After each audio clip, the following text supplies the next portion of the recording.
اعوذ باللہ من الشیطان الرجیم بسم اللہ الرحمن الرحیم وبہ نستعین ونضح عشر دلاء لیابس العذرۃ وهو غیر ذائبها او رطبها او ہما علی الاقوال وقلیل الدم کدم الدجاجۃ المذبوحۃ فی المشہور والمروی دلاء یسیرہ۔ کہتے ہیں کہ کنواں پاک ہوتا ہے 10 ڈول نکالنے سے خشک گندگی کے لیے، خشک پاخانے کے لیے۔ یابس العذرہ سے کیا مراد ہے؟ واوا غیر ذائبہا، وہ جو پھیل نہ جائے۔ یہ پڑھا تھا نا زائب کی بات، جو پھیل نہ جائے۔ اور رطبہا، غیر زائبہا اور رطبہا، غیر داخل اس کا عطف جو ہے رطب کا زائب پر ہے، غیر زائبہا یعنی وہ پھیل نہ جائے، اور رطبہا یا عذرہ یابسہ سے مراد وہ تر نہ ہو، غیر رطب ہو۔ او ہما یعنی او غیر ہما، یا دونوں ہوں، دونوں نہ ہوں، یعنی نہ ہی زائب ہو نہ ہی رطب ہو، یابس ہو۔ یعنی کیا کہنا چاہ رہے ہیں اس مسئلے میں؟ در واقع وہ 3 قول بیان کر رہے ہیں اس کے متعلق کہ اگر عذرہ یابسہ خشک پاخانہ کنویں میں گر جائے تو 10 ڈول نکالو۔ اب اس عذرہ یابسہ کی تفسیر میں 3 قول ہیں کہ عذرہ یابسہ کسے کہا جاتا ہے۔ پہلا قول یہ ہے کہ عذرہ یابسہ اس کو کہا جاتا ہے جو غیر زائب ہو، پھیلے نہ۔ دوسرا قول یہ ہے کہ عذرہ یابسہ اس عذرہ کو کہا جاتا ہے کہ جو رطب نہ ہو، تازہ نہ ہو، پرانا ہو۔ تیسرا قول یہ ہے کہ عذرہ یابسہ اس کو کہا جاتا ہے کہ جو نہ پھیلے اور نہ ہی رطب ہو، تازہ ہو، تر ہو۔ علی الاقوال، یہ چند قول یعنی 3 قول میں بیان کیے، 3 قول کی بنیاد پر۔ وقلیل الدم، تھوڑے خون کے لیے بھی 10 ڈول نکالنے ضروری ہیں۔ کدم دجاجۃ المذبوحہ، جیسے ذبح شدہ مرغی کا خون ہوتا ہے، عام طور پہ یہ تھوڑا خون کا کہلاتا ہے۔ فی المشہور، مشہور قول کی بنا پر، یہ مشہور قول ہے۔ والمروی دلاء یسیرہ، لیکن روایت میں دلاء یسیرہ آیا ہے، مروی دلاء یسیرہ یعنی کچھ تھوڑے ڈول نکالنے ہیں، یہ ہے روایت میں، یہ کچھ ہے۔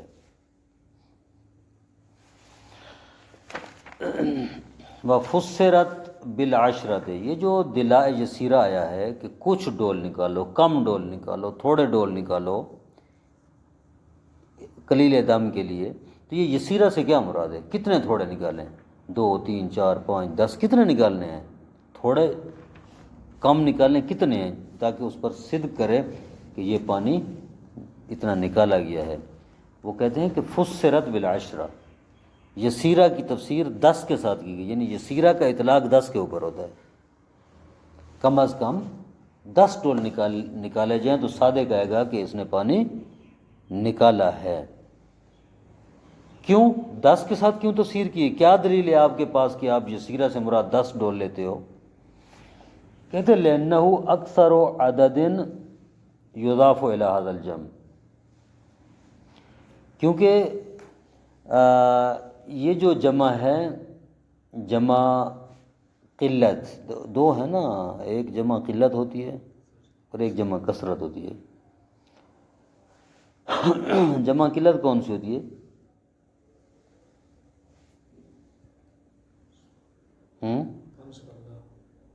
جمع قلت زیادہ سے زیادہ 10 ہوتی ہے، اور جمع کثرت کم از کم 10 ہوتی ہے، 10 سے شروع ہوتی ہے۔ کہتے ہیں انہوں نے کس لیے تفسیر کی ہے یسیرہ کی 10 کے ساتھ؟ کم قلیل پانی یعنی کم نکالو، تھوڑا اس سے مراد 10 ہے، کیوں؟ دلیل کہتے ہیں کہ 10 یا تو جمع قلت کا آخری وزن ہے، آخری عدد ہے، کہ زیادہ سے زیادہ جو جمع قلت کا اطلاق وہ 10 پر ہوتا ہے، اس لیے انہوں نے 10 کہہ دیا ہے، کم کو انہوں نے 10 کے اوپر حمل کیا ہے۔ یا جمع کثرت کا کم از کم وزن 10 ہوتا ہے، 10 سے شروع ہوتی ہے، تو لہٰذا انہوں نے اس فسرات کا جو ہے وہ کم از کم وزن کے اوپر، کم از کم عدد کے اوپر اطلاق کر دیا ہے، ٹھیک ہے۔ لأنه اکثر عدد یضاف الی هذا الجمع، کیونکہ زیادہ سے زیادہ عدد ہے جس کی نسبت دی جاتی ہے اس جمع کی طرف، یعنی جمع قلت کی طرف، سب سے زیادہ عدد جو جمع قلت کا 10 ہوتا ہے۔ او لأنه اقل جمع الکثرت ہے، یا یہ 10 جو ہے جمع کثرت کا کم از کم وزن عدد ہے، کم سے کم عدد جو ہے جمع کثرت کا وہ 10 ہے، اس لیے اس پر جو ہے انہوں نے حمل کیا ہے 10 پر یسیرہ کو۔ شارح فرماتے ہیں وَفِيهِمَا نَظَرٌ، ان دونوں چیزوں میں نظر ہے، ٹھیک ہے۔ کس میں؟ کہ جمع قلت کا زیادہ سے زیادہ عدد 10 ہو، یا جمع کثرت کا کم از کم وزن 10 ہو، اس میں اشکال ہے، اس بات کو ہم تسلیم نہیں کر رہے۔ نیچے لکھ رہے ہیں، وہ نیچے حاشیے میں اسی نظر کی وضاحت کر رہے ہیں، کہہ رہے ہیں کہ وجہ النظر فیہما، ان دونوں میں جو انہوں نے اشکال کیے، اس اشکال کی وجہ کیا ہے؟ وہ کہتے ہیں اما فی الاول فلفساد کونہ جمع قلت، پہلا جو آپ نے کہا ہے کہ زیادہ سے زیادہ عدد جمع قلت کا جو ہے وہ 10 ہوتا ہے، پہلی بات تو یہ ہے کہ یہ جو وزن آیا ہے یسیرہ کا، یہ جمع قلت کا وزن ہی نہیں ہے، آپ نے کیسے اس کو جمع قلت پر حمل کیا ہے؟ یسیرہ کا وزن جمع قلت کا وزن ہی نہیں ہے، یہ دلا کی بات ہے، دلا جمع ہے نا، دلا، یسیرہ تو وہ ہو گیا نا، اس کی صفت ہو گئی، دلا جو یہ تو جمع قلت کا وزن ہی نہیں ہے، آپ نے کیسے اس کو حمل کر دیے 10 کے اوپر، جمع قلت کے اوپر، ٹھیک ہے۔ کیوں؟ اس کا وزن نہیں ہے، کیونکہ جمع قلت کے جو اوزان ہیں وہ مشہور اوزان ہیں، افعلۃ، افعل، فعلۃ، افعال، ہاں یہ اوزان ہیں اس کے جمع قلت کے، ان اوزان میں سے کوئی بھی نہیں ہے دلاؤن، کسی وزن پر بھی نہیں ہے، تو لہٰذا اس کو جمع قلت آپ نے کیسے بنا دی؟ پہلی بات تو یہ۔ دوسری بات یہ ہے کہ اما فی الثانی، آپ نے جو جمع کثرت کا کم از کم وزن کہا ہے، فَلَنَّهُ أَصَابَ فِي جَعْلِ جَمْعُ كَثْرَةٍ لَكِنَّهُ أَخْطَأَ فِي جَعْلِ أَقَلُّ الْجَمْعِ الْكَثْرَةِ 10، ہاں وزن تو ہو سکتا ہے جمع کثرت کا، قلت کا نہیں ہے تو اس کے علاوہ باقی کثرت کے وزن آپ بنا سکتے ہیں، لیکن مسئلہ کہاں پر ہے؟ آپ کو کس نے کہا ہے کہ جمع کثرت کا کم از کم وزن 10 ہے؟ اس میں اشکال ہے، کم از کم وزن 10 نہیں ہے اس کا، ٹھیک ہے جی۔ تو لہٰذا یہ دونوں جو باتیں بیان ہوئی ہیں یہ اشکال سے خالی نہیں ہیں۔ وَنَزْحِ سَبْعِ دِلَاءٍ لِلطَّيْرِ، 7 ڈول نکالنے سے کنواں پاک ہوگا طیر پرندے کے لیے۔ طیر سے کیا مراد ہے؟ باول حمامہ تو فما فوقہا، وہ ہے طیر سے مراد حمامہ یعنی کبوتر، اور کبوتر جیسے جو ہوتے ہیں اس کیٹیگریز کے جو ہیں پرندے، ان کے لیے۔ اہل نجاست موت ہی، یعنی اس کی موت کی، نجاست سے مراد موت کی، جتنی بھی یہ باتیں آ رہی ہیں جانوروں والی، یہ ساری اس کی موت کی نجاست کی بات ہے۔ جہاں جہاں کوئی اور نجاست کی بات ہے وہاں وضاحت خود کر رہے ہیں، کہیں بول کی بات ہے، کہیں منی کی بات ہے، کہیں کچھ اور عذرا کی بات ہے، تو وہ خود بیان کر رہے ہیں۔ لیکن جہاں کہتے ہیں طیر، جہاں کہتے ہیں مثلاً وہ کیا ہے بقرہ، یا جو بھی جانوروں کے نام لے رہے ہیں، وہاں تمام مقامات پر مراد ان کی موت کی نجاست ہے کہ گر کر مر جائیں اس میں۔ والفارت، اور چوہے کے لیے بھی 7 ڈول نکالے جائیں گے مع انتفاخیا، جب وہ پھیل جائے، یہ پھول جائے، اصل میں پھول جائے، انتفاخ پھولنا ہے، جب وہ پھول جائے. فی المشہور ہے والمروی، مشہور بھی یہی ہے اور روایت بھی یہی ہے. وَإِن ضُعِفَ اعتبار تفسخها، اگرچہ اس کے پھٹنے کا اعتبار ضعیف ہے، جو پھٹ جائے، آیا اس کا پھٹ جانا ضروری ہے یا نہیں؟ پھولا ہے اور پھولنے کے بعد پھٹ گیا ہے، وہ آیا ضروری ہے کہ وہ پھٹ جائے اس میں تب اتنے ڈول نکالنے ہیں یا نہیں ہے؟ کہتے ہیں یہ ضروری قرار دینا ضعیف ہے. وَبَوْلِ الصَّبِي، بچے کے بول کے لیے بھی 7 ڈول نکالیں. پیچھے صبیہ کی بات ہوئی تھی، وہ اور حکم تھا، وہاں پر انہوں نے کہا تھا کہ صبی کی بات عنقریب آئے گی، یہاں آ گئی ہے. اگر بچے کا پیشاب گر جائے تو 7 ڈول نکالنے واجب ہیں. وَهُوَ الذَّكَرُ الَّذِي زَادَ سِنُّهُ عَنْ حَوْلَيْنِ، بچے سے کیا مراد ہے؟ وہ مذکر جس کا سن 2 سالوں سے زیادہ ہو، 2 سالوں سے بڑا ہو بچہ. وَلَمْ يَبْلُغُ الْحُلْمَ، بلوغ تک نہ پہنچا ہو، حلم تک نہ پہنچا ہو.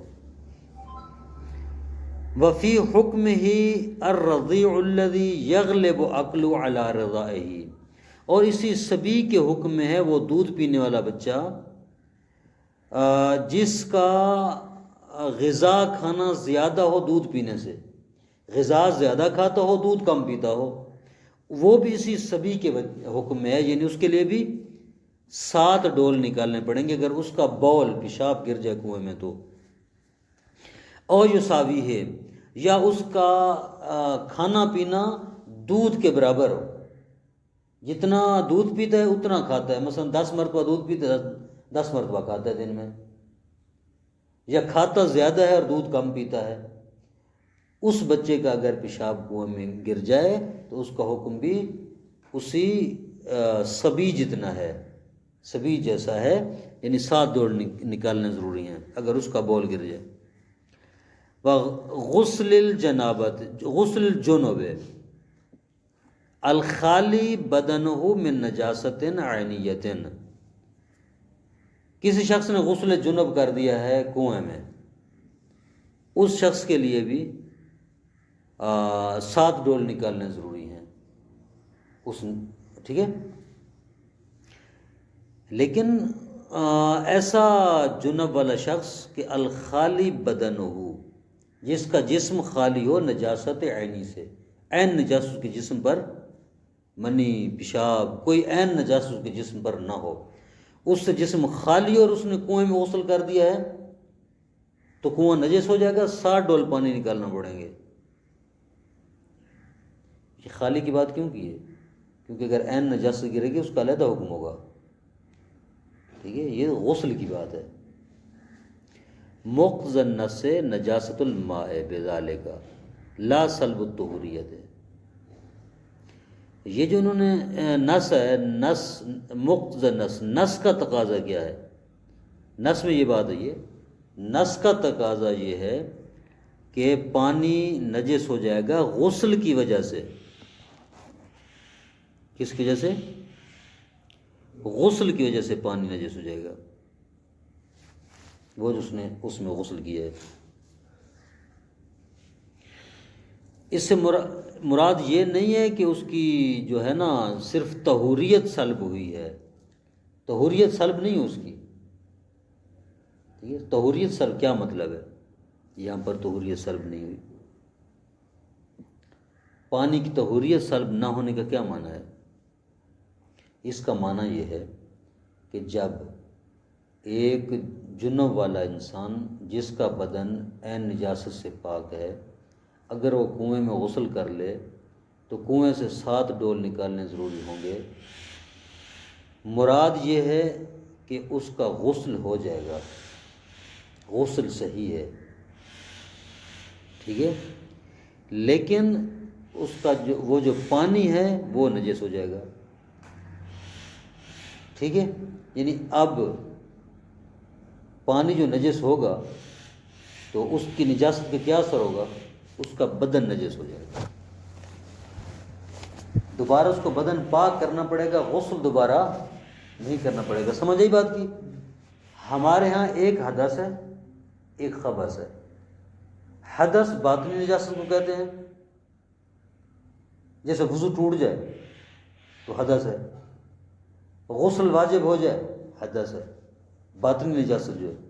خبث زہری نجاست کو کہتے ہیں، خون لگ جائے، پیشاب لگ جائے، کوئی اور عین نجاست لگ جائے، کوئی اور نجس لگ جائے، زہری نجاست کو خبث کہتے ہیں۔ کہتے ہیں کہ یہ جو غسل کرے گا اس میں، چونکہ زہری نجاست اس کے بدن پر ہے نہیں، اس کی وجہ سے تو پانی نجس نہیں ہونا۔ پانی نجس ہوگا اس کی روحانی نجاست کی وجہ سے۔ کہتے ہیں جب اس میں وہ بالفرض غوطہ لگا کر غسل کرے گا تو آیا اس کا غسل صحیح ہے یا نہیں ہے؟ کہتے ہیں اس کا غسل صحیح ہے، لیکن پانی نجس ہو جائے گا۔ اس نجس پانی کی وجہ سے اس کا بدن نجس ہوگا، غسل دوبارہ نہیں کرنا پڑے گا۔ سالب طہوریہ سے یہی مراد ہے۔ پیچھے آپ نے پڑھا ہے طہور کسے کہتے ہیں؟ طہور کسے کہتے ہیں؟ طہور وہ چیز جس کو آپ نیت کے ساتھ استعمال کریں، ٹھیک ہے نا؟ وہ تو وضو اور غسل بھی، وضو غسل ہی ہوتا ہے نا، جس کو نیت کے ساتھ پانی کو استعمال کر رہے ہیں یا مٹی کو استعمال کر رہے ہیں۔ تو لہٰذا چونکہ پانی میں وہ طہوریت موجود ہے، یعنی پانی جو ہے وہ باطنی نجاست کو پاک کرتا ہے، تو یہاں اس کی باطنی نجاست والی جو صلاحیت ہے، پاک کرنے والی، باطنی نجاست کو پاک کرنے والی صلاحیت، وہ ضائع نہیں ہوگی، اس کی وہ باقی ہے۔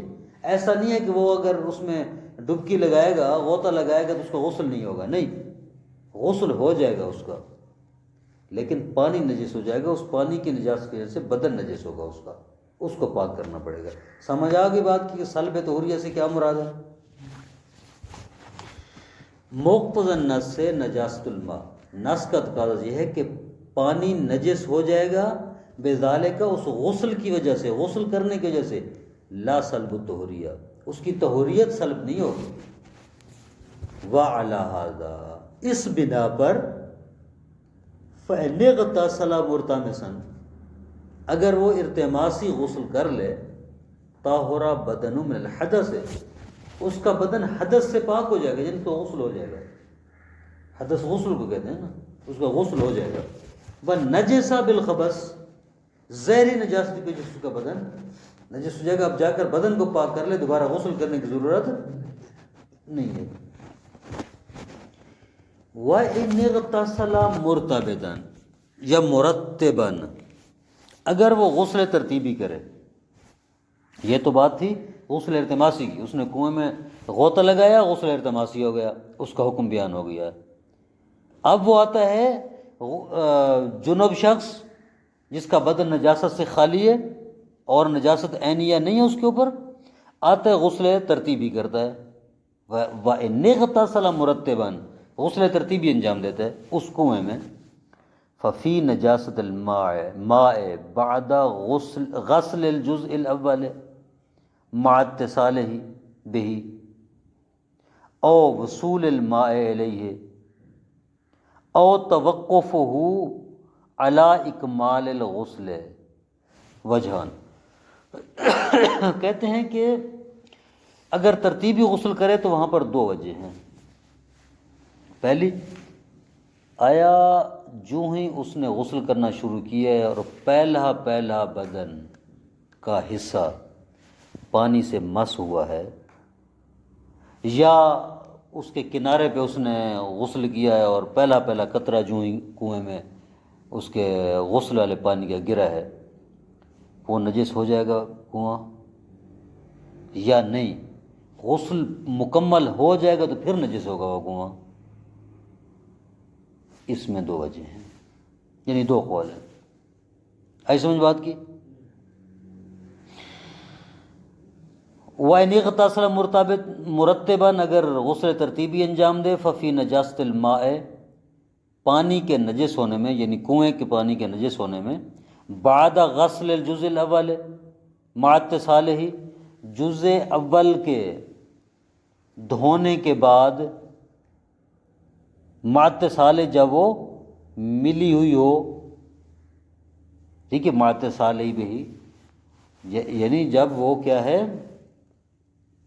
وہ جو اس کو پہلی چیز کے دھو رہا ہے وہ کنویں کے ساتھ ملی ہوئی ہے، مثلا پاؤں اس کے اندر ہے، یا مثال کے طور پر جو ہے وہ اس کے کنارے پہ کھڑا ہو کر غسل کر رہا ہے، ظاہر سی بات اس کا پانی اس میں غسالہ گر رہا ہے۔ او توقفی او وصول الماء الیہ، یا پانی اس کنویں تک پہنچنے کے بعد جو ہے، یہ ایک قول۔ دوسرا او توقفہ علی اکمال غسل، یا اس کی نجاست غسل کے مکمل ہونے پر کوئی سارا غسل کر لے گا تو پھر وہ کنواں نجس ہوگا۔ وجہان ہے، دو قول ہیں۔ ولا یلحق بالجنوب غیرہ، اب یہ اور مسئلہ ہے کہ جنب کے ساتھ، جنب والے شخص کے ساتھ غیر جنب ملحق نہیں ہوگا۔ سوال یہ ہے کہ کیا جس طرح جنب والا شخص غسل کر لے اور اس کا پانی اس میں گر جائے، یا جسم کا پہلا حصہ اس کے ساتھ مس ہو پانی کے ساتھ، تو وہ غسل پانی نجس جگہ 60 ڈول نکالنے ضروری ہیں، آیا جنب کے علاوہ جو دوسرے واجب غسل ہیں اگر وہ کرے تو ان کا بھی یہی جنب والا حکم ہوگا؟ کہتے نہیں، ولا یلحق بالجنب غیرہ، جنب کے ساتھ غیر جنب ملحق نہیں ہے۔ ممن یجب علیہ الغسل، وہ شخص کہ جس کے اوپر غسل واجب ہے۔ کیوں؟ دلیل عملا بالاصل، اصل پر عمل کرتے ہوئے۔ اصل کیا ہے؟ یہ تو ہمیں یقین ہے کہ غسل جنابت کے ذریعے کنواں نجس ہو جاتا ہے۔ اب ہمیں شک ہو رہا ہے کہ آیا غسل جنابت کے علاوہ باقی اغسال کے ذریعے بھی کنواں نجس ہوگا یا نہیں ہوگا؟ اصل یہ کہ نجس، اصل عدم طہارت ہے، عدم نجاست ہے۔ ما احتمال ہی، ایک احتمال ہے کہ وہ بھی نجس ہو جائے گا، ایک احتمال ہے کہ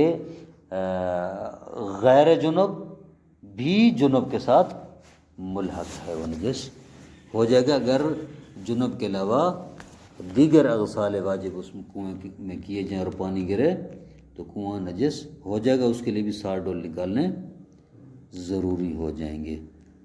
کافی ہے۔ صلی اللہ علی محمد وآلہ وسلم۔